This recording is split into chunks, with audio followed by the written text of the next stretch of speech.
no MotoGP this week, and so what are we supposed to talk about if we can't talk about MotoGP? Like I bet we can still manage to talk a little bit MotoGP. There's so many cool things happening in the motorcycle world. We can talk more about the R7, maybe, like the video went live. Mm-hmm. We got some funny comments about that that I kind of would like to address. Do it.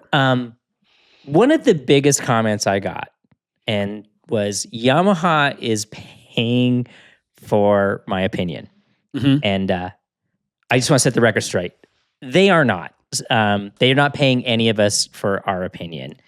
One of the comments was, you have to say something nice or you won't get invited back. And that's not really how it works. You don't get invited back if you ride poorly, if you ride like an idiot and you're really difficult to work with. Mm-hmm. There's none of the manufacturers that I've ever worked with, they don't even, they have never said anything to me about anything I have said in any of their videos. Right. There's no like circle of reciprocity going on there. I always kind of laugh at those ones. And I get where it comes from. The idea that, oh, well, these people are all getting paid. It sort of reminds me of whenever I hear somebody who is like fully bought into a conspiracy theory of some kind. You've never worked on a group project in your life. Because try to get 5 people to stay on message and stay on task and keep the secret going. Good luck. Right. Like if they were paying for opinions, I promise that would have come out of fit like by now. To be honest, to some of the people's perspective is like, let's explain how a press event works, right? In the morning will be the tech briefing where they basically go through all the information.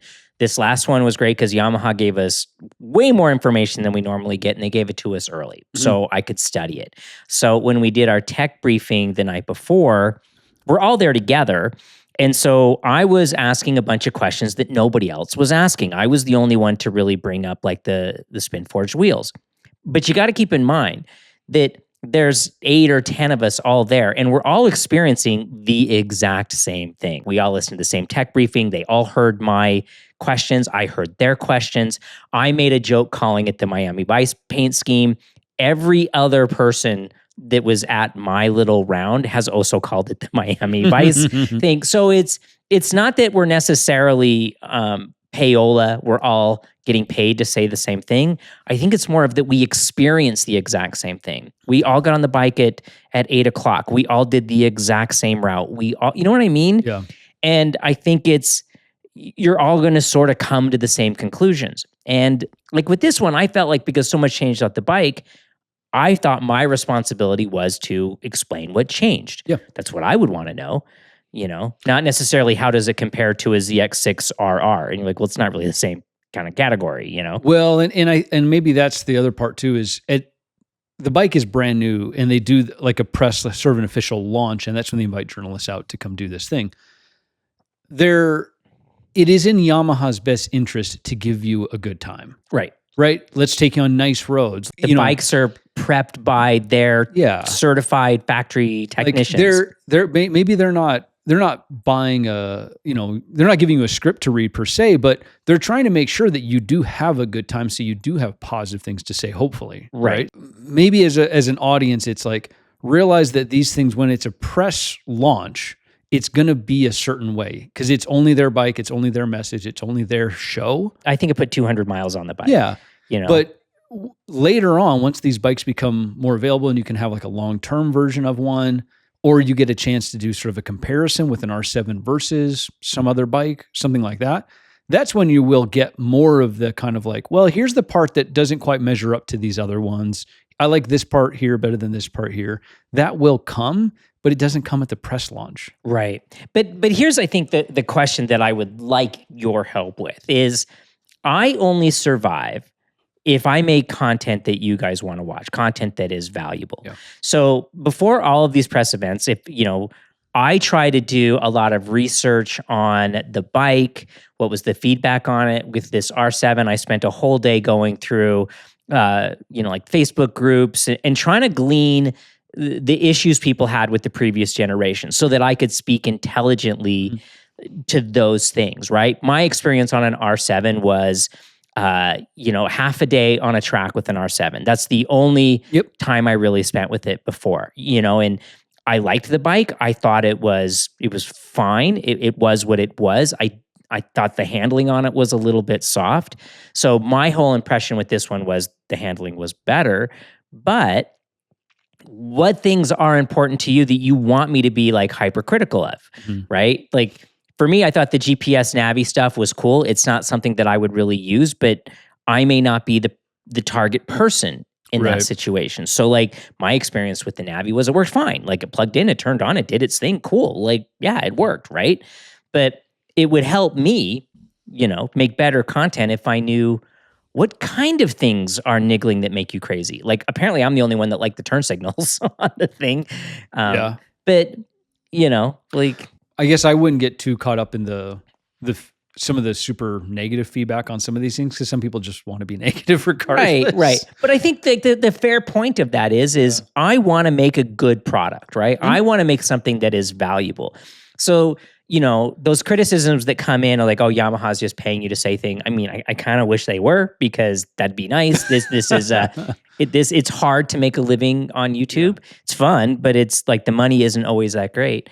But yeah, I want to make a good product. So like, tell me what to be super vigilant on. My approach is typically, I always want to talk about the geometry, right? Because to me, the trail number, nobody ever talks about the trail number.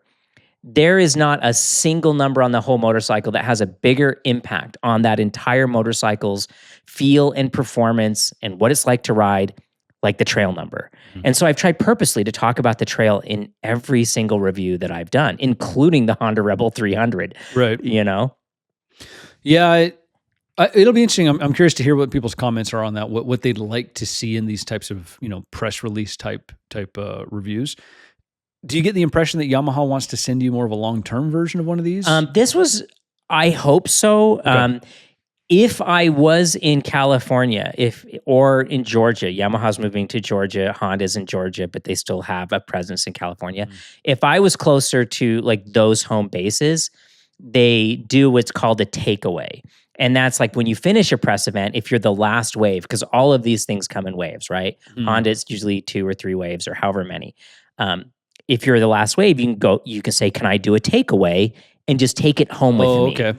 Right? And then you take it right from the press launch to do a long-term review.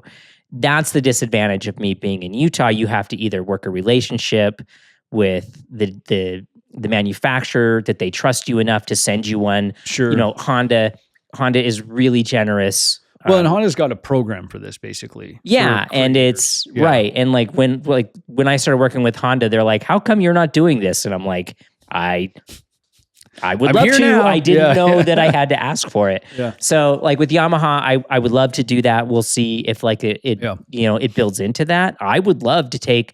I was legitimately really impressed with that R7, how much it improved from the first generation and how much it improved based on rider feedback that Yamaha got about the bike. To me, that was the big takeaway, was that Yamaha listened to you and they made changes based on your feedback. I would love to take the thing and like flog it on a track. I think it would be hilariously good fun. Oh, yeah. To like really put it through its paces. Not on a road I've never been on before, riding with a bunch of people who ride that road every couple weeks. Right. Like, there was a level of stress in that situation. Take it on my local road where I know, exactly how every other motorcycle behaves on that top turn at East Canyon where everybody skitters off the road. You know what I mean? Yeah. Like, how does it behave in a more familiar setting? And that, that tells you more. Some of the comments that came up about when we talked about the R7 was, man, I wish they would do this with the MT-07. Right. I asked that. Yep. I did ask that. That was one of my first questions. And this would actually led to the geometry discussion. Because we were riding these on the fast sweepers. I thought the bike was a joy. It was exactly where it wanted to be. But then we got into some of these really tight technical roads, and sport bikes are really hard to ride in tight, super technical roads with lots of elevation because you're in this kind of fetal position. It's hard to like neck over, look up and over and around when you're kind of. And so I asked right off the bat, I'm like, hey, this thing is really great. You should make an MT-07 SP. And that's where Josh Hayes started talking about, we thought about it, and this is why we didn't. And he started talking about the changes in geometry on the R7 from the MT, how they increased the trail to give it more stability at higher speeds, where the MT is designed for more city riding, more kind of parking lot, having to negotiate. More nimble. Yeah, more nimble. So less trail makes a motorcycle more nimble, more trail makes a bike more stable. It's a very broad topic. It gets really fascinating to me. But the MT-07 actually has, it's not a big number more trail. It's like 5% more trail, but 5% on these kind of lighter little bikes is kind of a big number. Yeah.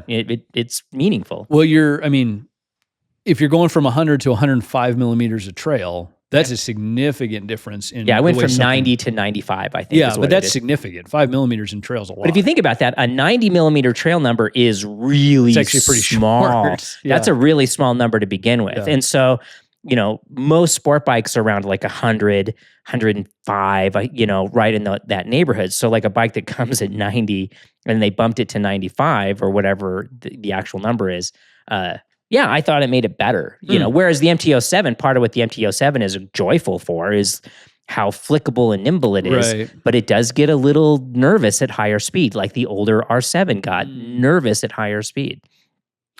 Interesting. So it sounds like they're not bringing all these changes to the MT-07 then. Doesn't sound like it. Okay, at least not yet. Maybe. Like we got a bunch of comments, people asking like, are they going to make an MT-07 with these numbers? I think there is a new version of the MT-07 that does have some of like the stiffer frame, but I don't know. I don't think it has the different geometry numbers. Oh, okay. It sounded like talking to Josh Hayes and the other Yamaha guy that was there that there's no need or not a desire to make an MT-07 SP, right? Whereas like the MT-09 versus the MT-09 SP, in my humble opinion, there's no reason to get the MT-09. Get the MT-09 SP. Like the MT-09 SP is so much better for whatever the price difference is. Just get the SP. Just spend the money, get the big one. Yeah, the MT-09 SP is one of the better bikes out there right now. It's a phenomenal motorcycle. Right. So with that R7, we had one of the other comments was we had a viewer comment message basically saying, hey, like too little too late. Right. This is a great comment. Yeah. Like, sorry, I didn't mean to cut you off, but like, I know where you're going. So yeah, like, brace yourselves, guys. Like, kind of too little too late. Like this R7's coming out. These Chinese bikes, this ZX-Moto is apparently, I don't even know the price of this thing. This ZX, it's 820 RR. I went to their website. Like I didn't see any pricing. I didn't see much of any information. His point was, there's already bikes at the same price point that are significantly more capable. And that's probably true. I think you could probably make that argument in a bunch of different ways, but we're basically making this leap from a 700 twin street sport bike to a full on kind of raced up bike. Well, and I think it's like an 890 or something, 880 or something like that. 820 triple, I think. Shouldn't we be like grumpy between the R9? That's an R9 competitor for sure. Right, not the R7. Yeah. But that ZX-Moto is fascinating. I think from a I don't know, maybe people have a different opinion than me, but I think from a street bike rider, the risk still to me of buying a ZX-Moto or a CFMOTO or some of these other these Chinese brands is the dealer network still, right? Like there are more and there are coming and there's going to be more, in the near future, but still I'm going to be able to find Yamaha parts way easier than I can find ZX-Moto parts. Right. I think that's a discussion that really needs to be had, right? Because a lot of the other comments are like, would you get this or the Aprilia? Right. And I'll tell you flat out right now, between the R7 and the Aprilia RS 660, they're not exactly apples to oranges. The R7 is clearly designed to be a little bit more streetable, a little bit, more friendly. I think it's more of like your first foray into sport bikes, or maybe you're upgrading from an R9 to something. It's a little bit in that vein. Mm-hmm. The Aprilia is definitely more focused, right? Yes. It's significantly more money. It's like $2,000 or $3,000 more money. $800, I think it was when I looked. Yeah. Right. It has more horsepower. It has higher spec components, but you have to keep in mind, do you have an Aprilia dealer near you? Yeah. And we've lived with Aprilia. You and I have owned them for a while now. We just barely got a dealership on Tuesday. Right. You know, like literally on Tuesday, we got our first Aprilia dealer Yep. in almost 20 years. Mm-hmm.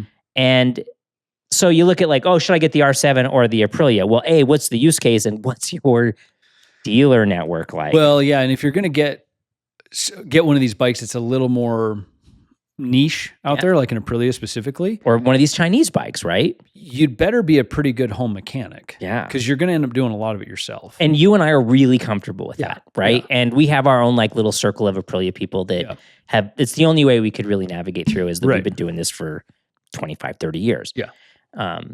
But that's part of why I think the Chinese bikes are cheaper, right? Is that the dealer network's smaller. That's kind of the trade-off, right? I'm paying less, but I have to pay more on this other side of things, right? Either with the Aprilia, like maybe higher maintenance costs or smaller dealer network, it's harder to get parts availability on Aprilia if you've ever dealt with that. All of Italy goes on vacation for the month of August. And so you better get your parts shipped heading towards you before that vacation kicks off, or that's basically the end. Yeah. You're not getting anything until September. Yeah. And you need to be aware of that. A Chinese bike, I don't know how that works, but that's part of why you're getting like that. That's part of what you're getting the better price for. It has to be cheap, right? Because there's such a cost of ownership of not so much it costs more money literally, but I may not be able to even get these parts. The other part is the aftermarket.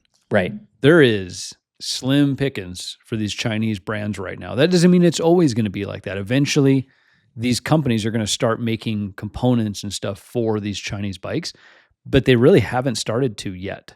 So yeah, it's funny we've had this conversation just recently too, but like the Chinese are coming, right? It's I watched a YouTube video yesterday that was very compelling to me, and a dude built a whole solar system on his house from Temu.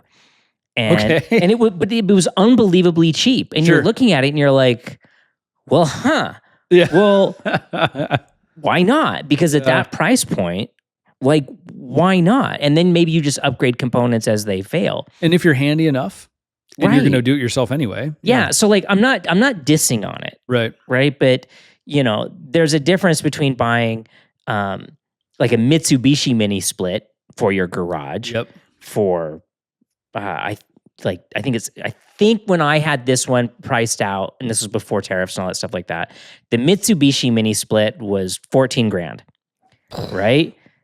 Holy smokes! I didn't realize it was that much. But and the one that I put in, which is a Chinese company and whatever, it was $6,000, and so you're like, well, I could.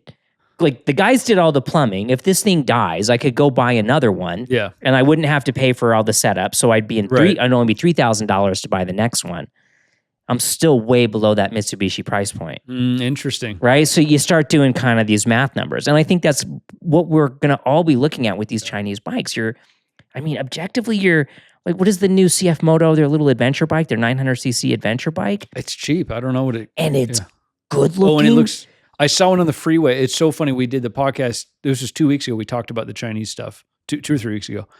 Literally, like 2 days later, I was on the freeway, and I'm coming up on a adventure bike. I'm in my van, and he's in the far right lane, going pretty slow, and I'm pulling up on the van. I'm like, what in the heck is that thing? And as I get closer, I see CFMOTO on the gas tank. I was like, oh, I'll be darned.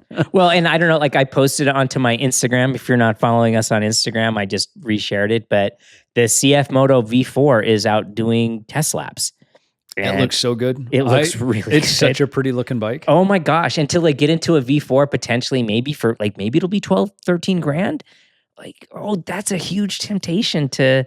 So let's just say... Let's assume it's 15 grand for their full high zoot, whatever. That's still 10 grand less than like an RSV4. Then go look at the two bikes that Ducati and Aprilia released at COTA. Right. Their Super Leggero was the Ducati, and then the Aprilia is the new X. They do an X version every year. Right. Which is kind of fun because it is just chock full of unobtainium. It's a homologated race bike. It's like back in the day when you would do the Desmo Cedici or these ones, the original R7. But these ones aren't even for the homologation. They only make, I want to say the Aprilia's only made 30 of these. But it's that same kind of spec. Yeah. It's like spec. It's really nutty, yeah. All the good stuff.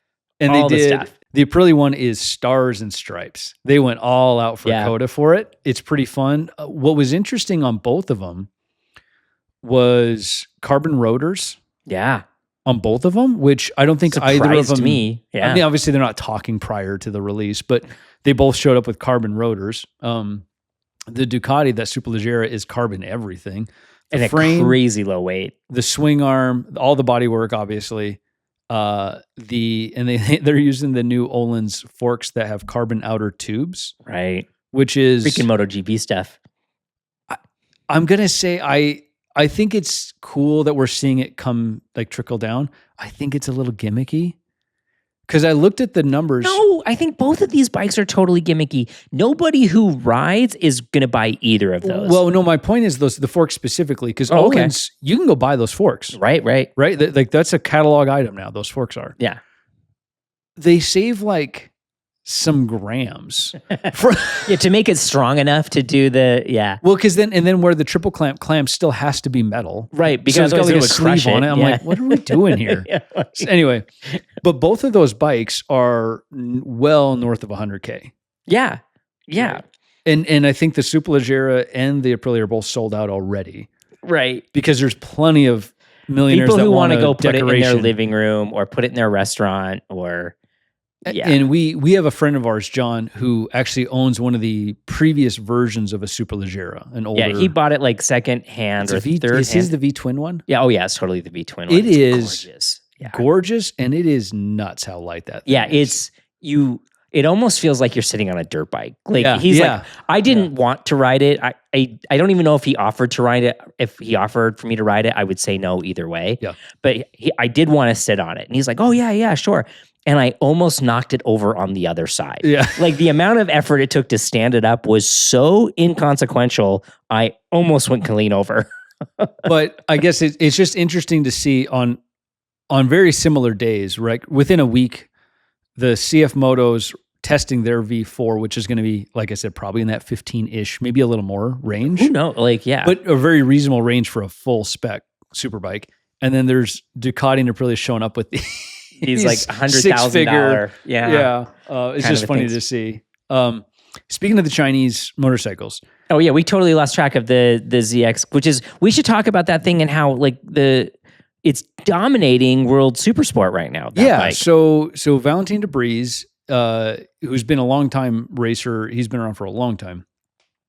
He this year is riding with ZX Moto on this is their first year campaigning that 820, that triple that they got. They were in Portimao this past weekend, the same weekend as Coda. They were in Portimao. Valentin won both the SuperSport races on that ZX Moto. Yeah, everybody's been talking about it this week. It's really cool. It's the first time a Chinese manufacturer has won a World Superbike level race class. And he won both. Now, the first one, the guy in the lead crashed out, but then Valentin was right there. And then he did win the second race pretty heads up.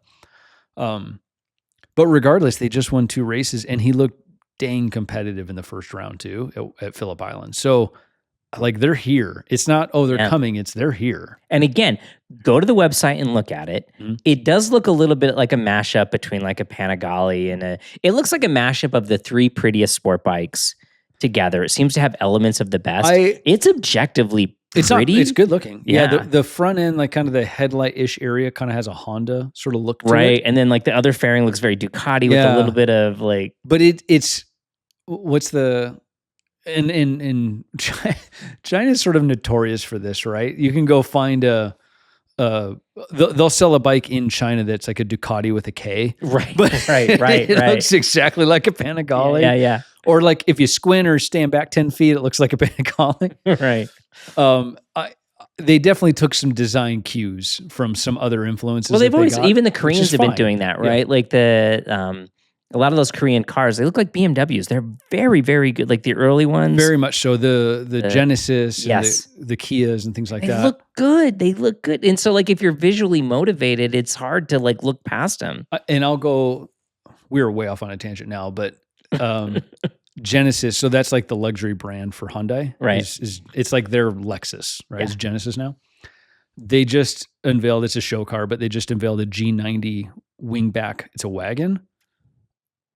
Go look up this thing. I haven't seen it. Like, I love a wagon, and this thing looks amazing. I'm sort of in love with it. I hope they make it, but anyway. They're definitely pushing the industry, right? And again, we're going back to like a podcast from like 2-3 weeks ago, but it's so everywhere right now. We're seeing a paradigm shift in how the world works, and it's not unlike the paradigm shift we saw when Japan moved in. Right. And I remember, and even to a certain extent in the motorcycle world, I remember when the idea of a European motorcycle was laughable. And now, like, Aprilia is dominating MotoGP. Ducati, like, actually, all the Europeans are outperforming the Japanese in MotoGP. Like, the things change. The only thing that's constant is change. And we're in the midst of that. And it's either scary and upsetting and it makes you angry and it gives you anxiety, or it's kind of fun to see how is it going to play out. Well, or take like a half step back and just be objective about the whole thing. Yeah. And just realize you're just witnessing it. It's not you. It's not like happening to you. It just is happening, right? Right. We got a couple comments on the other R7 that we reviewed, the SR7 from Alpine Stars. Yep. And one of the comments was, "It's made in China. I will never consider it." And you're like, so don't. I mean, don't. But at the same time, like, be objective. Don't just be like, no, it's made here, I'll never. And maybe like their reason is political or whatever, and that's fair. But like, you can't just say everything made in China is junk anymore. Well, and I don't know that it is. Yeah, I guess you'd probably have to do some digging to see is it literally junk? Is it a bad product? I totally get the political choice of, right. I'm just not buying Chinese products, period.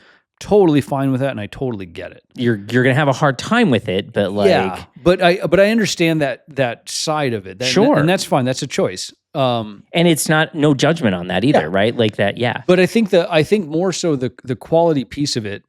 There's lots of times where I see quality stuff coming out of Korea and China and these other places that we used to equate or say, hey, that's where like cheap junk comes from. It just feels like that's less and less the case. I think that ZX Moto is very interesting. It's obviously a competitive, good bike. Valentine's a great rider, so that's not hurting their case.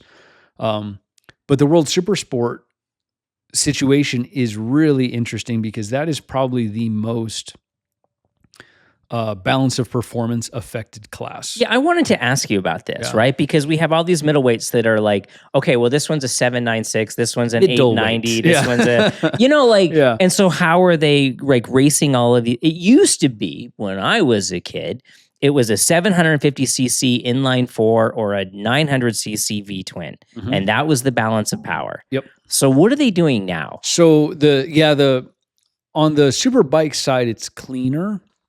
It's 4 cylinders, 1,000 cc's, kind of go for it. Now, they still will do some adjustment for balance of power, and usually they'll take out revs. That's typically what they do. So if they see a bike that is just Ducati is just running away with it, then Ducati's rev limiter just kind of gets ticked down until they're somewhat on par. And if you're not familiar, that's basically how 4 strokes make power. 4 strokes make power through RPMs. Yeah. Right. So they'll just say, hey, we're taking 400 revs off the top. And so you just get a little less speed on the straights or a little less power in general. They'll also do some things on the Superbike side where they'll give, effectively it's a concession. So BMW had this for a while. Yamaha has it now where, hey, the production bike, it really isn't up to the current spec for this race class.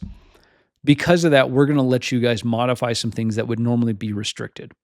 And so for a long time, BMW, their frame that they would race in World Superbike, you couldn't buy that frame. Oh, really? That was a special frame. They all run Ducati did that for a little while. There was like the aluminum version of the trellis. They all run different swing arms. They're all running crazy looking and swing that's been arms. for as long as I can remember. That's just part of the rules. But the frame was supposed to be production. There's fun stories of. Let me just interject really quick here on the swing arm thing, because this is a kind of a cool little side story, and I don't know when I'll ever get the chance to tell it again. But years ago, when I was working at a Ducati dealership, somebody walked in with a magnesium kit World Superbike swing arm. Like, so I actually got to like play with it. And it was a Ducati dealership, so we had like all the OEM swing arms sitting right there too, because we had a couple of them. It's impossible to describe. It was longer, and it probably weighed 30% as much. Right. It was crazy how different it was. It was like this absolute work of art, this freaking World Superbike kit swing arm. So anyway, I just had to like throw that in there. And that swing arm's only going to last half a season. Right, yeah. Because it's magnesium, which is going to fatigue way quicker than everything else. It was this crazy, pretty gold color. Yes, oh my but it's gosh. beautiful. It was so pretty. But anyway, in World Superbike, they'll give them some concessions. So chassis are different or different engine components and stuff sometimes. But regardless, they're just trying to get all the brands to be close, you know? Well, it makes for better racing. Yeah. And like we want them to be doing this. And it's always going to be contentious, you know? And so in World Superbike, they're usually minor tweaks that they give them because it doesn't take much to get a 4-cylinder 1,000 to be in the ballpark. The problem with World Supersport is every single brand is going in a different direction. Right. So when the first year of the R9, when that thing came out, it stomped on everybody for the first half of the season. Right. It made way too much power. So about halfway through the season, they said, hey, we're taking your revs down, which then started putting them more in line with everybody else. But what was crazy was because what's that R9 engine? Is it an 890 or something? It's something in that range. 8890 or something, something like in that range. Yeah. Triple. Yeah. It makes gobs of torque. It is a power. fun motorcycle. Well, you'd watch the first year of those things, you'd watch them. There'd be R9s on the second or third row. They would beat everybody in the first corner. They would rock it off the line because of the way that engine is. And so they were like, maybe we need to tone these things down a little. All right. So that reminds me of another story I have to tell, like old man story is, so back in the day when it was 4-cylinder 750s and 1000 cc V twins, Doug Poland was racing the Ducati, and he was like winning and whatever. It was always super competitive. But then World Superbike came up with this cool thing to put a camera on the motorcycle, right? Oh, I remember the story. And you can find it's still on YouTube, but you can see it like the whole race. Like they keep cutting back to Doug Poland at the thing, and you can see he's only using half the rev range. Short shifting, right? He's short shifting it everywhere, and he's right there. And then like the last 2 laps, he opens it up and spools the thing up and just like cleans everybody's clock during the last 2 laps. So, you know, like it's like, oh no, it's competitive, but man, he's just really good at managing tires. No, he was just really good at like he could fake it for a while. He could hold back for a while. Yeah. So like, yeah. But in World Superbike, so let's talk about World Superbike for a second. So they're at Portimao, which is one of my favorite tracks to watch. It is a roller coaster. There's one corner, I forget which number it is right now. The riders basically come over kind of a crest and then down a big hill into a braking zone. That's where they all jump. And they'll jump the bikes sometimes. Like, it's so you know, they'll try to keep the wheels on the ground, but sometimes are they? Well, in practice, I think they're intentionally trying to do a bit of a show. There were several crashes. Oh, really? First time you see some head shakes and stuff come out of that corner. This was the first time I saw guys head shaking into like uncontrollable launched over the bars type head shakes. It was pretty ugly, but it's in Portugal. Miguel Oliveira's Portuguese, and he's the World Superbike rookie this year on that BMW. He finished third in all three, the Super Pole race and then the 2 races. He finished third, and he was pretty close to the Ducatis for part of it, at least with Iker. Bulaga ran away with it. Iker got second in all 3 races. Miguel got third in all 3 races. Lowe's on the Bimoto got 4th, and then his brother Sam got. Yeah, it was the same top 5 across. Yeah, it was the same when top has 5 that in all ever 3. happened? I actually wasn't sure the last time that has ever happened. I've never been familiar with that, but it was the same top 5 in all 3 races for all of Portugal. But that Ducati's the absolute overdog of that class. With all those updates they did, the new swing arm changes, the frame changes, all those things. And then you put Bulaga on top of it, and he is the class of the class. Now, I've heard rumor, again, if it wasn't true, they wouldn't let you put it on the internet. No, that's a fact. Right? It's a fact, right? Yeah. If it's on the internet, it's true. That Aprilia might be going back to World Supersport or World Superbike. And with the RSV4, they're going to do something new finally. That bike is so good. It would be, I don't know. I'm mixed on this whole thing because all right, it's a little outdated compared to these other bikes. I think that frame and engine basically came out in 2008. Yeah, it's a Gigi Dall'Igna design, right? Yeah. The guy who's put Ducati on top of MotoGP, it was his design.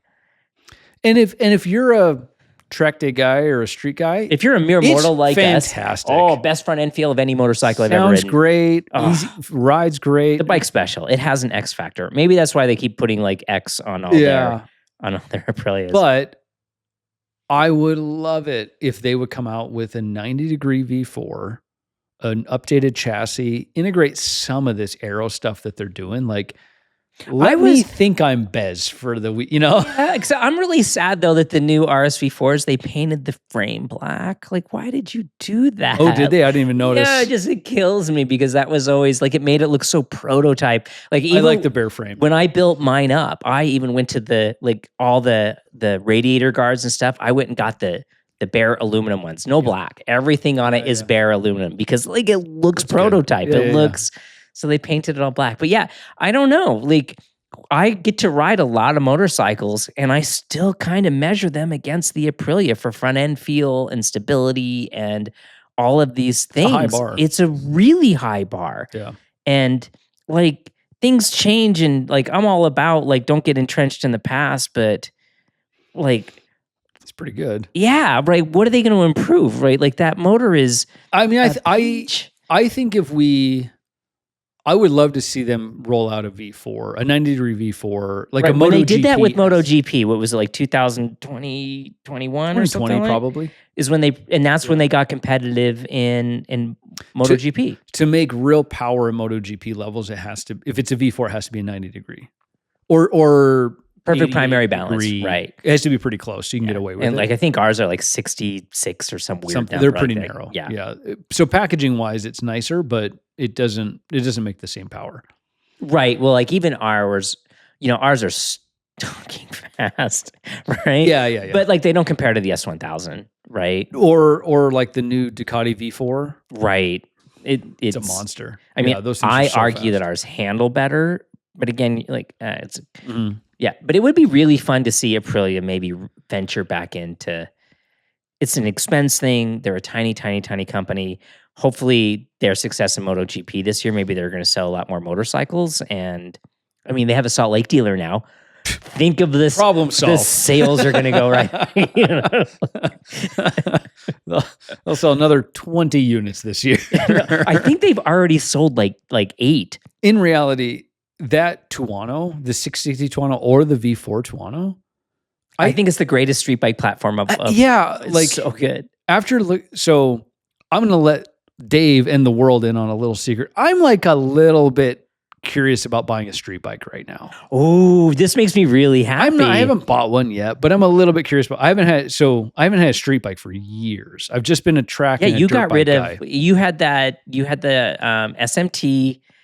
That had to have been what, like 2009? 13, 20? No, way earlier. No, because it was than that. after I had my Multistrada, and that was 2012. So you had to have. No, yeah. Has it been that long? 09, I think. No way. Yeah. 09 or 10. But anyway, regardless, I haven't had a street bike in a long, long time. But because I ride the track and I ride in the dirt and all that stuff. So I just haven't wanted. But doing this and then also just being involved more and more with the bike stuff, it's like, I don't know, maybe a street bike would be kind of fun. And so I've been like a little bit shopping, but it's probably, I'm in my life right now, touring is not a thing. No, there's no chance. If I were to choose a motorcycle for you, ooh, this is always a fun conversation. Yeah. If I were to choose a motorcycle for you that I think you would have a hella good time on, it would either be like some sort of like supermoto thing or a Tuono 660 factory. Yeah, it's definitely gonna be like a 2-bar of some kind. But something smaller, because you would probably commute on it. You would run to like, like I wouldn't like. I'd buzz to work and back on it, or just like run up a canyon once in a while. Because with your skill set, because I had the same problem, is your comfort with speed. Yeah, you cannot be trusted with a liter bike on that's public the problem. roads. So I think I told this story once. I don't know if I told it on the podcast or not, but when we bought the RS-V4, when I bought it, it was a street bike. And I was like, well, I got a street bike. It's got a plate. I'm going to go for a quick rip on this. We bought both of our Aprilias from the same dude. It's a funny story. It's a weird backstory. But anyway, I took this thing just for a ride. So I put my gear on and stuff. And I'm on the street and I'm riding. And I haven't ridden on the street in years. And I went up Parley's and then I went up down east and back. I think you and I did the exact same, like, new motorcycle. I'm going to take it on these roads. I was going up Parley's. And the traffic was light, but you're kind of like, it's 3 lanes or whatever. You're kind of zigzagging around. In an instant, I look down. I'm like, oh, I am absolutely like getting arrested if I get pulled over. Yeah. Not even thinking about it. Not even working. You're not even in 6th gear yet. Felt easy. I'm just cruising. Then I go on east, same thing. Go all the way out, stop, take a little photo at the one little lookout place. Right, because we both had the same photo from the same. And then I'm coming back down east, and I'm like, this is kind of fun, but I don't know if, whatever, it's a little hard. The committed position, because mine's yours was the RS-V4, mine was the Tuono. And I'm coming back down and it's like dusk and it's beautiful. And I'm like, oh, this is the wrong time of night to be coming down this canyon. Deer. Because we get deer all over the place in that canyon. And sure enough, as I'm coming around like one of the corners and it's a little straight bit. And so I just kind of give it for a second. And of course, right as I do it, as I'm going, all of a sudden a deer just right at the edge of the road. I'm like, I'm done, I'm out, I'm done. Yeah, I do not want this. But again, like, you at least recognize that it was that time of day. When we both bought them in the fall. So I'll just give like a short version of the story. It was an ultra wealthy dude who was selling all of his motorcycles to move to Spain or something like that. He was going to go fly boats or whatever rich people do when they just decide they're going to do a new thing.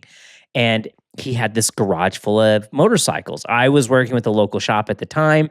I got a call. Dave, he has an Aprilia. I think it's your next bike. I go up there. Not only did he have a Tuono, he had an RS-V4. And so I called you right away and I was like, Brian, there's more than one here. And so like twofer, and so like we got a great deal on 2 Aprilias from the same guy. And I did the same thing up Parley's and up East Canyon. Parley's is basically I-80 leaving Salt Lake City, fast, flowy, up a hill. Very, it's a pretty good for an interstate autostrada kind of road. East Canyon is one of our tightest, jankiest little roads. It's where I filmed almost all my videos.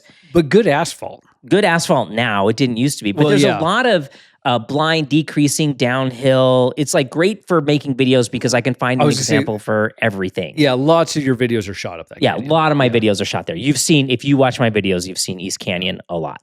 And I took mine up, like I did the same thing. He just like, you can have my plate. I don't care, kind of a thing. Because he was moving to Spain. He didn't care. And so I did the same thing. I did Parley's East Canyon. And I remember, oh no, this is so not appropriate. Yeah. This is like one mistake, one thing. Yeah.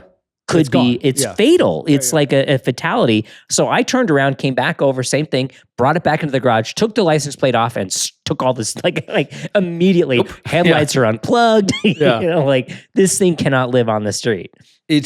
There are a lot. I will say one funny thing. Mine, I don't know if you even knew this, my license plate that came with mine, I said RS-V4. I have the Utah plate that says RS-V4, which I think is pretty funny. I actually thought for a second, how can I get this plate to be on my race body bike? Because I thought that would be pretty funny. Like I was in, that was pretty funny. But yeah, so like if you're looking for a street bike, I think like small middleweight 2-bar bikes are king. Now I'm really excited. We are all over the map. Yep. This is going away. It's been scheduled. Honda is going to be sending me. I'm really excited. I shouldn't be this excited. They're going to be sending me the CB1000 Hornet and one of my all-time favorite motorcycles. They're going to be sending me a CB650, the naked one. Is the 650 the 4-cylinder? Yeah. I'm so excited. We have gushed over the header pipes on that. Oh my gosh. We are the nerdiest. I didn't think I was going to be able to get this. Like I am. It comes in a bunch of colors. The one I rode for the first time, the press event, was like this putty gray. Oh, that bike. I think about that bike more than I should. Really? It's like the perfect little street bike. It's like, well, don't give away the video we'll yet. see. We'll see. It's going to be hard to make an objective review because I really, you just have a soft spot for it. I have a real soft spot for it because 4-cylinders are kind of going away. Yeah. But like I'm going to run to the grocery store. I'm going to commute to work. I'm going to do like a quick run up the canyon. These middleweight 2-bar bikes are so good. Well, so since we're talking about this, give me your thoughts. What if I buy a street bike? I still am not sure if I'm going to.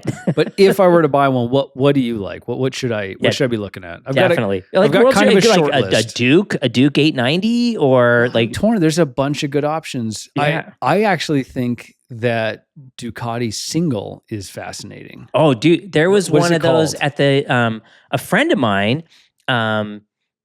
His wife is actually my Aprilia contact. She's amazing, but his fiance, whatever. But he has that. He has like it's not a SuperMoto, but it's their super hyper moto. Yeah, like 450 or whatever. It's basically this is like a 700. Yeah, it's like a 700. It's basically like one cylinder off it's like a Desmo cylinder, head and everything. He was out there flogging on it. He's on Instagram. I think it's Joe Photo, whatever. But Ari Henning hopped on it, right? And Ari Henning, this is a stupid story. This bike is really cool. And again, I'm gushing on this motorcycle. So Joe's like, hey, Ari, like, what do you think? I think the rear shock this or that or whatever. Ari Henning gets on it, right? And he's like at Willow Springs running it backwards. And I'm talking with Joe while Ari Henning is like flogging this thing. And Dax Shepard is out there on whatever, and Ari Henning comes up behind like all these journalists, all behind Dax Shepard, passes all of them, like everybody on this little Ducati single and just charges up the hill away from them all. The bike's cool. It was kind of a neat thing to watch. So my criteria, I don't really want a full-on sport bike. I don't want clip-ons, right? I want a 2-bar. I don't want one. So everybody has already told me, go buy an MT-09 SP. I've had multiple friends tell me that's the one to get. Yeah, but if you're only getting one street bike, it has to have like an emotional connection, right? And that can't be practical. And that's my problem. Maybe my problem with the MT-09 is it's very practical. I'm a little bored with it because it's so good. Yeah. It's like clinical. It's too good of a bike. If it was something you had to rely on, then that's the one to get, right? If it's something like maybe you're not a great mechanic or you don't have a dealer nearby, and you do commute on it, you rely on it, that's the bike to get. Yeah. So my use case is weird. I just want a toy to maybe rip to work and back. My commute to work is 15 minutes in a car and it's all surface roads. It's an easy commute. I maybe would rip up a canyon once in a while, but that's about as much as I would do with this. Yeah, you're not going to go to Bear Lake. I'm not doing big trips on this thing. Yeah. So you might take it out to the track every once in a while. Yeah, for a laugh. Or to help us with coaching on coaching days and stuff like that. Yeah. So my requirements are weird. I want something that's interesting. If it's boring, I might as well not buy it, right? I'll just drive the car, right? So my short list is a bunch of weird bikes. Let's give us your short list. This might help our audience zero in on Brian's next motorcycle. All right, so I think that Ducati Hyper Single is an interesting super bike. Cool. I just gushed all over that so bike. Strange. I love it. I don't know if they'll ever make another one. So like get one now before they're gone. They're going to make a SuperMoto. I hope they have to. I saw one on Iconic that was going for like over $100,000 for like SuperMoto. An old school SuperMoto? Yeah, like the SuperMoto? OG, But they've got that anyway. Yeah. Hopefully they get to it, but that's on the short list. I think that thing's fascinating. I do think the Tuono 660 is kind of a cool little ripping bike. The factory. You got to get the factory. Yeah. But I think it's kind of a cool bike. Oh, yeah. It's one of my favorites. Whenever it's at a press event, I always hop on that bike first. but probably at the top of my short list right now. This is going to be the weirdest I'm dying to hear. I'm dying. An Indian FTR. Oh, those things are fantastic. Are you kidding? They're so cool. The amount of people who have already tried to talk me out. Why are they trying to talk you out of it? It's probably, they're like, it, as far as like a street bike, it's probably the worst one. It's because they're like, the fuel tank's too small. You're not going far. Yeah. And I'm sort of like, don't give a heck. Like, don't care. You know, you're going 15 minutes. Like it doesn't even. Like, I love the sound. Oh, they are so. Of an American twin. I was heartbroken when they stopped making them. And that FTR is. I watched your buddy Spite's Corner. He did a video. Yeah, he loves that bike too. Yeah. And anyway, I've watched several. Of course, now I've already watched all the videos on FTRs. I love kind of the maniacalness of this way too short of gearing, way too small of a gas tank, way too big of an engine. It's what the original Sportster was. It was a little idiotic and cool. I kind of like the stupidness of it. Yeah. So anyway, that's my current short list right now. But I guess on that too is like the 990 Duke. The 990. I still have a KTM soft spot. I've ridden. So. I've had the opportunity to ride some very well sorted, tricked out 890 Dukes. Mm-hmm. They are really crazy fun. They are really, really fun. But they also have that very KTM kind of. They feel distinctly KTM. There's something unique about KTMs, yeah. Like the way their parallel twin firing order is, the way you sit on it. Like I like the bike. It's crazy how fast those 890 Dukes are. And I think that's my hesitancy, because for me, the obvious answer would be like that Duke. My hesitancy with it is it too capable and too fast? Is it too good? Am I going to get in trouble on it? That's a fair point. And like knowing you, if you're anything like me, which I know you are, you're going to want to make it better. Yeah. Right? Yeah. And so you're going to be like... So that's where I'm a little drawn almost to... I am not at the point where I want a full-on bagger cruiser. No. But again, that's why my primary street bike is the bagger cruiser. Yeah, because it's soft. Yeah. It's...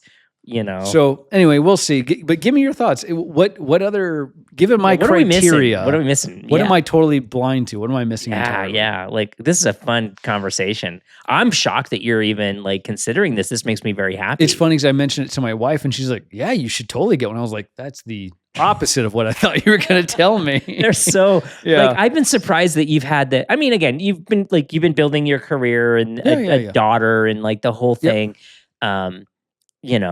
I couldn't give up the street. I really couldn't. And it's part of it is it's less pressure. Mm-hmm. I have the freedom to kind of choose when I go.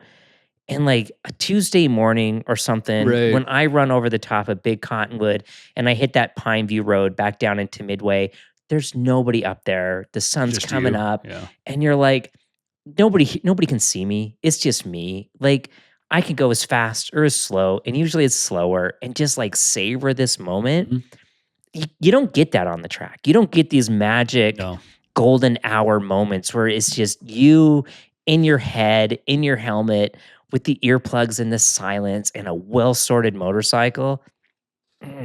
Those are the moments, man. Man, Dave just wrote a Hallmark card for street riding.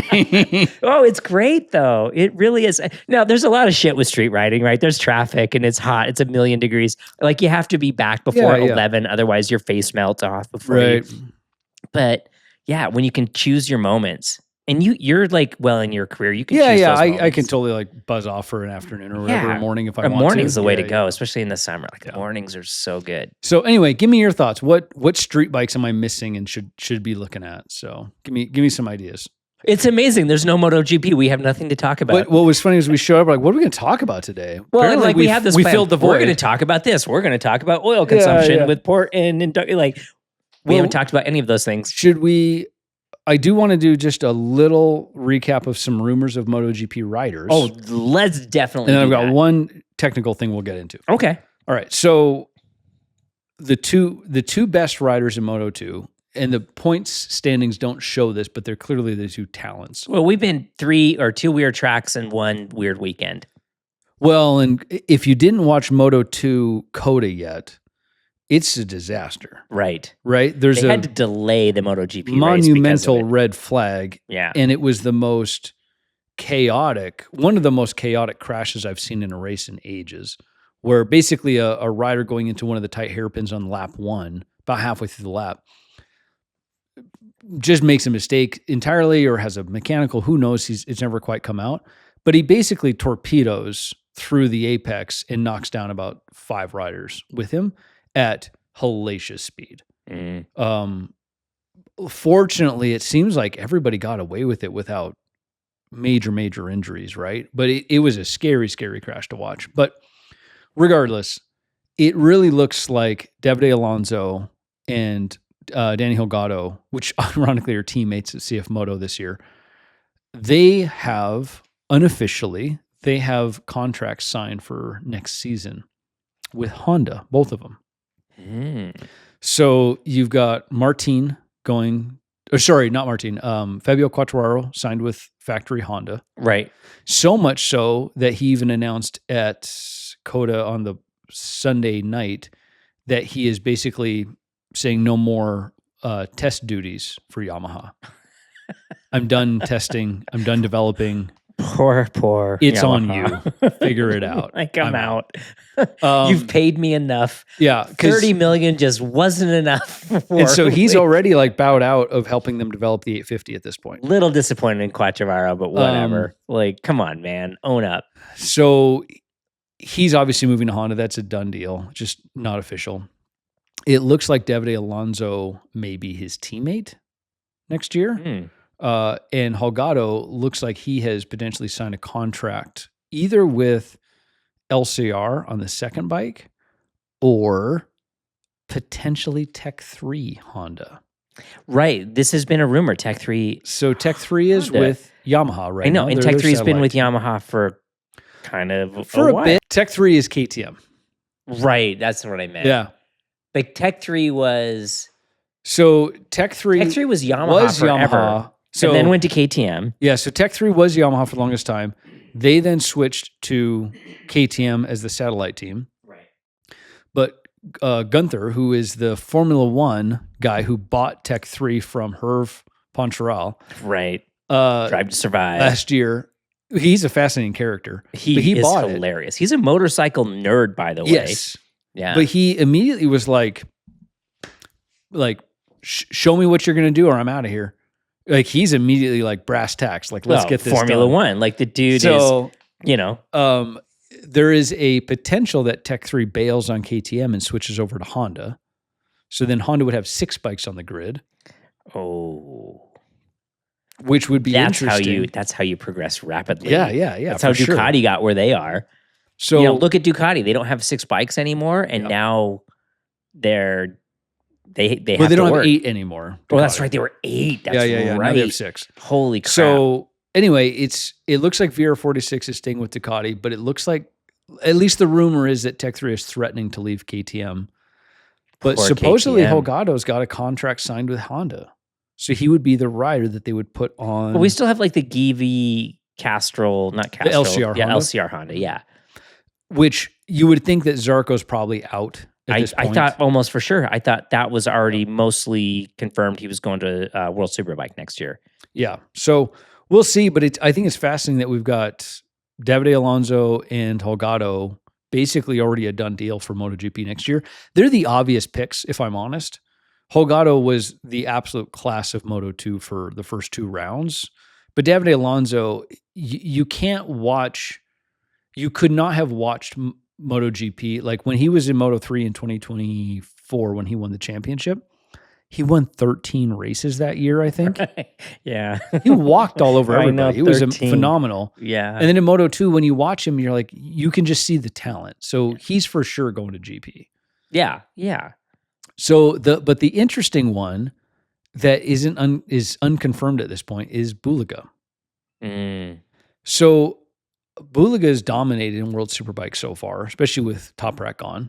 That Ducati's the best bike. He's how old is Bulega though? Like, I'd have to look this up. I bet he's under 26 though. Okay, so he's still young. He's young. Yeah. He's probably 24. 22 or 24. Oh, so he's pretty young. Totally in the window. Yep. He might be the World Superbike guy that kind of breaks the mold on World Superbike to MotoGP. But you'd have to say he's doing everything he can do to get himself on a Ducati and GP next year. Right. It's kind of obvious. You know, they're switching to Pirellis. It's an 850 engine. He's doing a lot of testing and development for him in the off, like right now. And he's mopping the floor with everybody in World Superbike. So you think, well, they're going to have to make a space for him. He's going to have to get a ride somewhere. Well, he's too talented to not go he can go wherever he wants, basically. But where do you put him? Because you got Mark and... Well, KTM's going to have a lot of empty seats. No, he's going to be on Ducati. For sure, he's going to be on Ducati. Yeah, but I mean, like, I guess my point is that a lot of riders, like KTM's going to grab up some of these. Oh, there's a lot of shuffling, you're saying. Yeah, there's a lot of shuffling. Like KTM is still not a bad motorcycle. Well, so I think... So Alex Marquez is going to go to KTM next year as a factory rider. Right. I think that's a good move for him. Aldriguez sounds like VR46 is actually stealing him from Grassini. Oh, interesting. To replace Morbidelli, who I think is... He should have been gone last year. He's going to go play a sitar and sit in a field and smoke weed. I don't know what he's going to do. That's totally he's going to do. He's going to go listen to all of his old Beatles albums in order. He's a good rider, but like his time is past. Apparently he's into like American sport. So we're going to see him like wandering American sports bars for the next 10 years. I would love to have a drink with that guy. I bet he'd be fantastic. Oh my gosh, he'd be fantastic to have a drink with. But I think they're stealing Aldriguez. And I'm sorry, I'm positive I'm saying his name wrong. I say all these guys' I know, names like wrong. we get a lot of criticism for us not able to speak names in Italian and Spanish. Say Bagnaia. Bagnaia. We can't. I've never heard it said Bagnaia before. And then we got corrected on the last one. I went and looked it up. And sure enough, an NG together in Italian is like a ya sound. Bagnaia. Bagnaia. And if you were saying a G sound? Bagnaia. Because that's how it's spelled, is Bagnaia. And you are saying the G. I never really keyed in on it. I've always said the G. Well, because I remember being told at one point that in Italian, you pronounce every vowel. letter. Every vowel. Well, anyway, I was wrong. Because like the C, like if there's C's, like Cucina, like the C's always mess me up with it. We are like American. I'm so American. I'm doing my best. Anyway. So like, I think Aldriguez is going to VR46 to partner up with Digia, is my guess. Grassini's kind of left out in the cold because they're losing Alex and they're losing Aldriguez. Yeah, Aldriguez. Yeah, like I'm kind of surprised Aldriguez would leave because that seems like such a great spot. Unless Grassini loses a Ducati and becomes... Well, but it sounds like Grassini's also... So it sounds like Grassini and Tech 3 are both sort of courting Honda right now. One of them's going to switch, is my guess. But it hasn't been clear who. But at any rate, Grassini seems to have better management, if I'm being honest. Like I think the way the Grassini team is managed seems pretty good. Yeah, it's very family-ish, is my impression. Right. Well, because like the dude died of COVID, and then his wife takes over, and that's kind of, I don't know, seems like a real safe place. It's a good spot for rookies and so forth. Yeah, Anyway, we'll see what comes of that, but it does seem like Davide Alonso, Holgado, they're going to MotoGP. I would think. Well, because we know got to have a spot. Like for sure, Zarco's leaving. Morbidelli's leaving. Who else is likely to leave? There's Bastianini. Yeah. Like, why would you? I wouldn't hire that guy. I'd have a hard time signing him. I would. He's inconsistent. Like. Yeah, I wouldn't sign that guy. Even Vinales, I would have a hard time signing Vinales. And it looks to me like the Vinales Lorenzo It did not work. Over. It did not work. I think you've got two personalities that just were never going to quite. I think they're the same person. Yeah, they're very emotional people. I think I think it sure looks like that honeymoon's over. So we'll see. Yeah, we were hopeful. We were hopeful how that was going to play out. I had high hopes for Vinales. Yeah, we could go back. I don't know what episode we talked about it, but like, we were excited that maybe it was. Let's hoping it was a silver bullet for Vinales. Because I still think, I'm going to say it, I still think Vinales is the test rider you want. He is the He is the most desirable test rider out there. Yeah. You would be a fool not to hire Maverick to be your test rider. Because when the conditions are low stress, that guy can fly. Yeah. But just don't put him under stress. Yeah, he doesn't seem to do so well. So I think that's it for MotoGP news, though. Even that, those are just rumors. That's not news. I know. It's been, because we were talking last week, like with the whole SMEG and Liberty Media and MotoGP Sports Entertainment Group.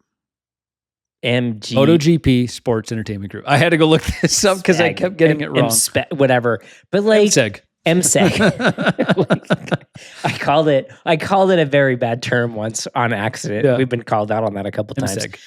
But so I think that's kind of it for MotoGP. There's not a lot of news per se, other than Qatar obviously got moved to the later part of the year. So we got kind of a long break. All of our international listeners, I'm sorry. We didn't do it, but we didn't do it. We're not in favor of it. I'm so sorry. Yeah. Hopefully things change. Yeah. Because like that's a shame. And it's really upsetting, to be honest with you. Yeah. And on more than just like losing a MotoGP round.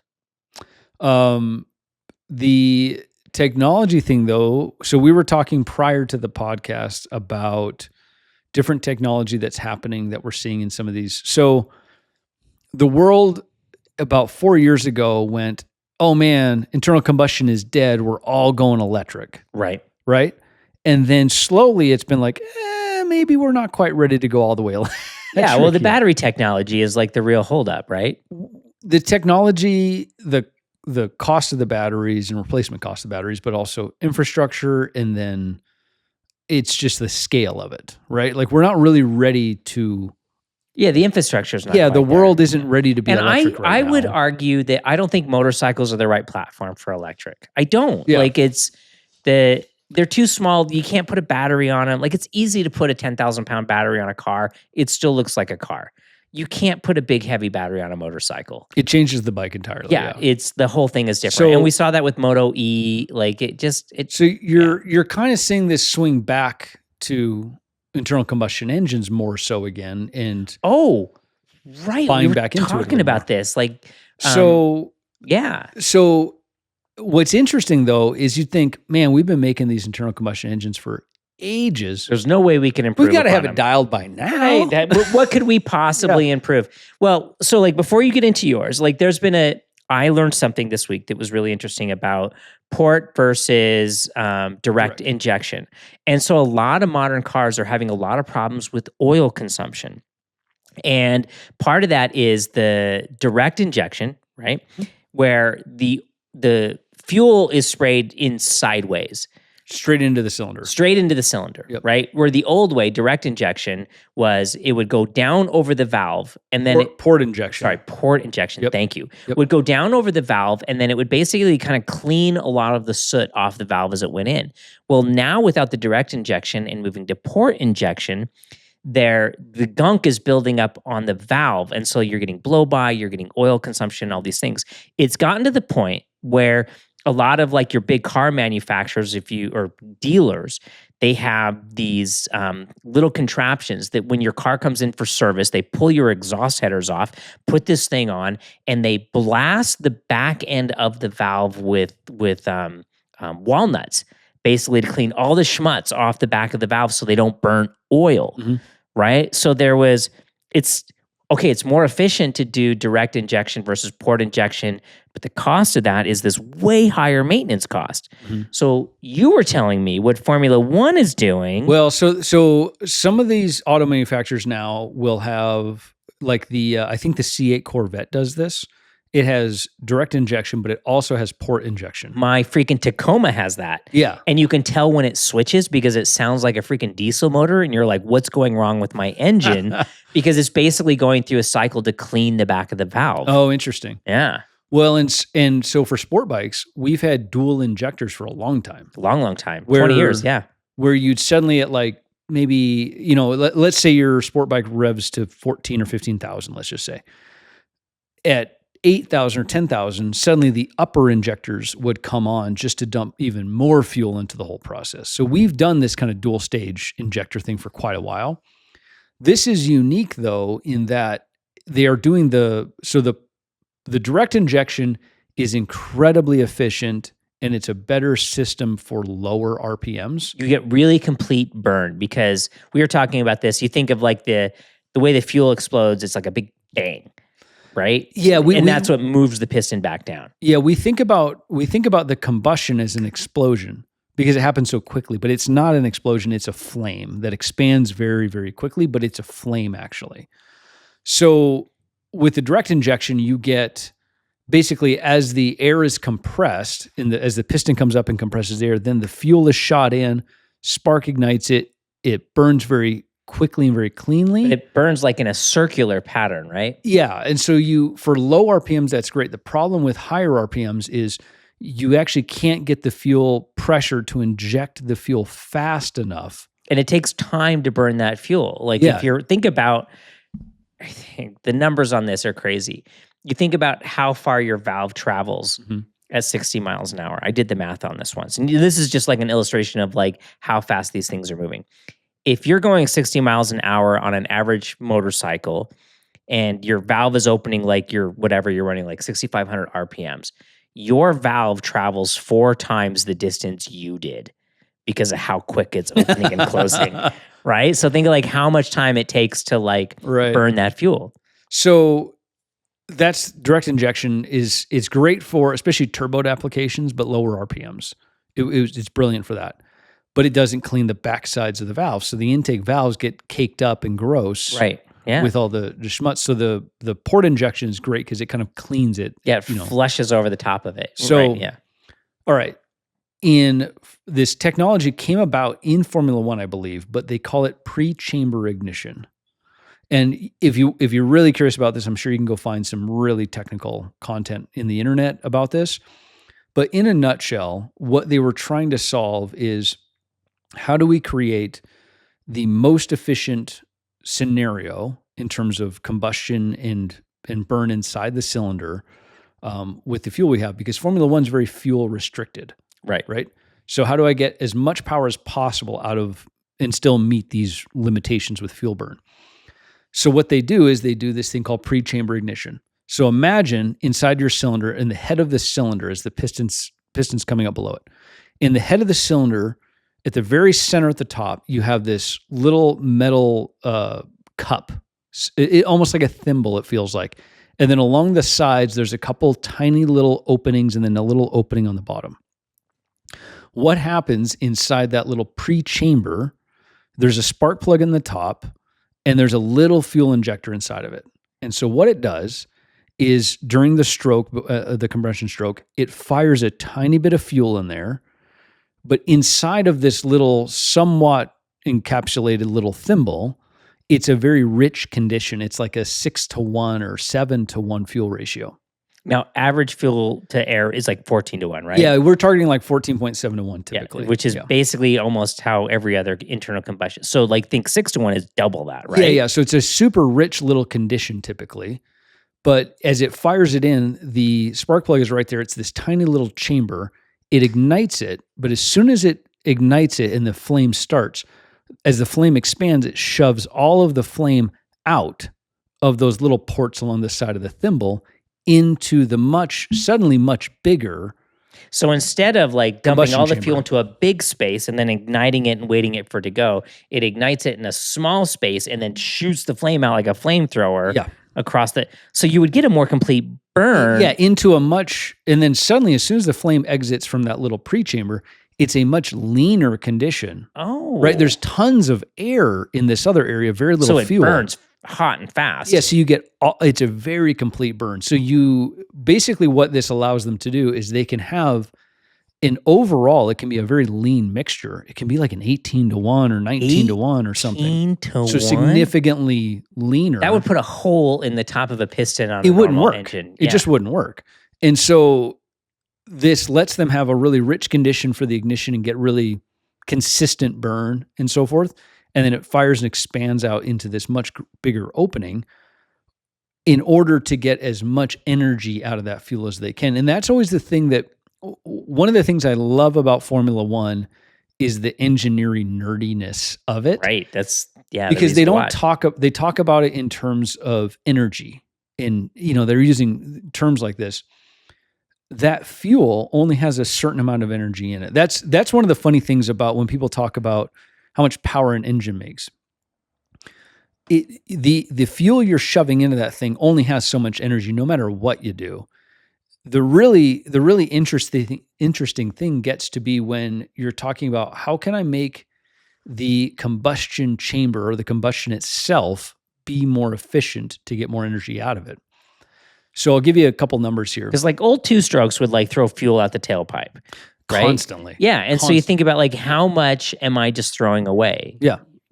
Well, and think about, I was earlier today before we're shooting this, I was on my mountain bike and there's a part of my ride back to my house where I'm on the road and an older sports car went by me.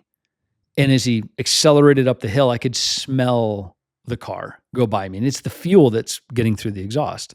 That's inefficient, right? He's wasting energy. He's just throwing energy away. Yeah. So anyway, typically most internal combustion engines, modern ones anyway, are getting about 25% power conversion, meaning...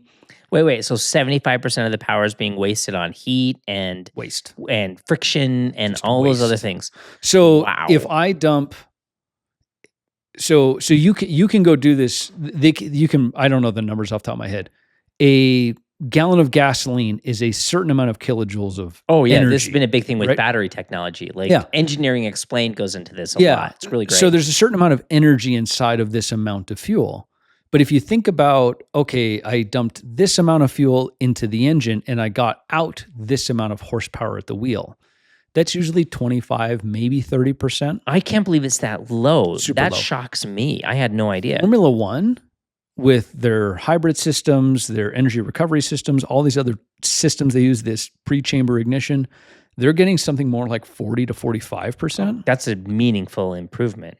It's phenomenal. It's massive. If we could get that in car, so now you're seeing in car engines, we're getting way down a nerdy rabbit hole here. Your typical combustion cycle is what's called an Otto cycle, OTTO, right? And that's all of the traditional four-stroke stuff you're thinking of right now, the compression stroke and everything. There's all of these other variants of it now, though, like an Atkinson cycle. That's technically what my pickup truck is. I think your truck has that. Yeah, but it's not actually an Atkinson cycle. It just kind of pretends to be in certain situations. And so some of these other cycles, what they're doing is, so for example, I think the Atkinson cycle, if I remember right, is during the compression stroke, it actually keeps the intake valves open slightly for the first 20% of the stroke, and then it closes them. And so you're getting less air being compressed, but then you still get the full exhaust stroke out of it. And that's an Atkinson cycle.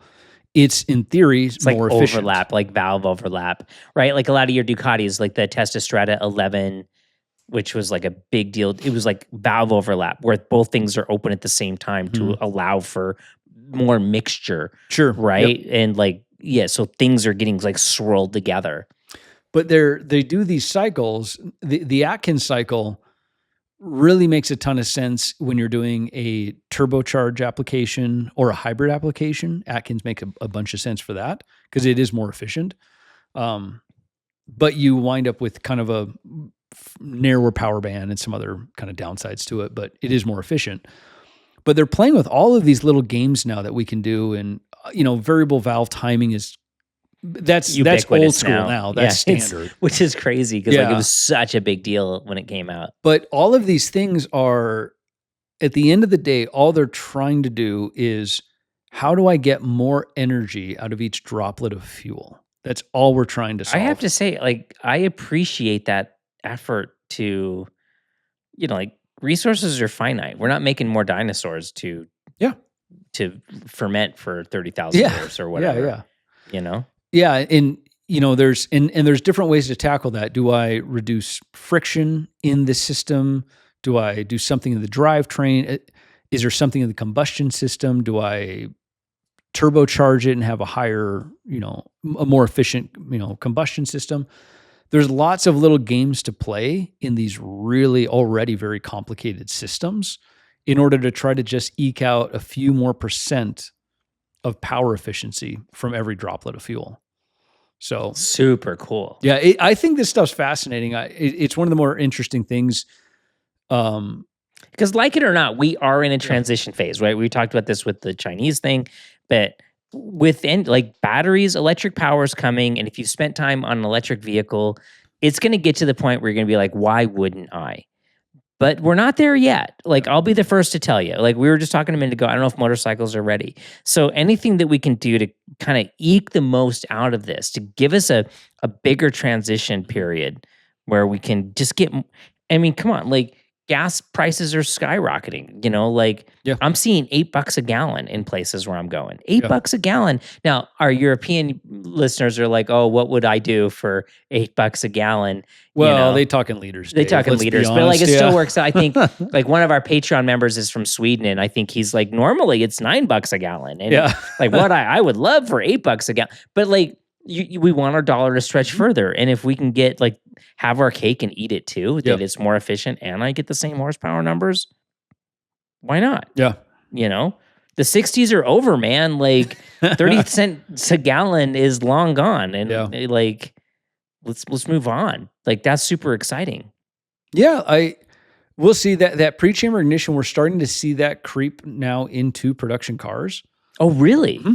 Yeah. Oh, wow. There's a few examples of it now where we're seeing, I think the first version was like some Maserati supercar type thing, but that was Formula One straight to a production car. But I think you're now starting to see this coming into production cars more commonly, like Porsches and still high end stuff. Or I think there's some more basic cars that are getting. Oh, really? Yeah, because all these things, the technology, once they kind of figure it out, the engineering is done. That cost is done. So now we should have to figure out how to produce it cheaper. So I think you're going to start seeing this type of stuff coming. Like you even mentioned, I bet there's lots of folks out there that are driving vehicles like cars that actually have one of these non-standard engine cycles. It's not an auto cycle. Right. Yeah. Because it is more efficient. So yeah, this stuff's coming. So I'm all for it. I think if it makes it more efficient, it can make it more, you can get the power when you need it and so forth. I think there's a lot to it. I've owned multiple Toyota pickup trucks. I think the one I have now is my favorite one because it gets the best mileage of any of the ones, and it seems to have pretty decent power. It pulls just fine. It's, for my use case. So again, why wouldn't you, I think that's what I got today though. Anything else? That was pretty fun. To learn about like combustion chambers and cool. Well, let me know what street bike I need to be looking at. Right. Let me know what you want out of bike reviews so I can make a better video for you. Well, let's hear your thoughts. I'm excited about it. Yeah, I'd like to. It's fun stuff. Cool. All right, guys. Have a good week. All right. We'll see you next week.